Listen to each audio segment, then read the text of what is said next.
మన కుటుంబ గౌరవాన్ని పాతాళంలోకి పడేశావు. నిన్నెలా క్షమిస్తాననుకుంటున్నావు? అమ్మా, వాడు నేను పిలవకుండానే వచ్చాడమ్మా. నిమిష, వాడు ఎలా వచ్చాడు, ఎందుకు వచ్చాడు కాదు, అసలు ఏం జరిగిందో అది చెప్పు. అమ్మా, వాడు నిజంగానే లవ్ ప్రపోజ్ చేయడానికి వచ్చాడు. ఇలాంటివి నాకిష్టం లేదని చెప్పి పంపించాలనుకున్నాను. ఈలోపే ఆ నీలవేణి తలుపుకి లాక్ వేసి దొంగ అనే అబద్ధంతో మిమ్మల్ని అందరినీ నమ్మించింది.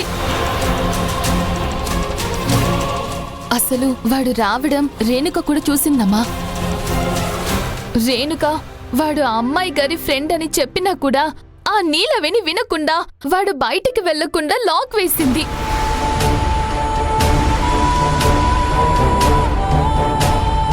నువ్వు చెప్పేది నిజమా?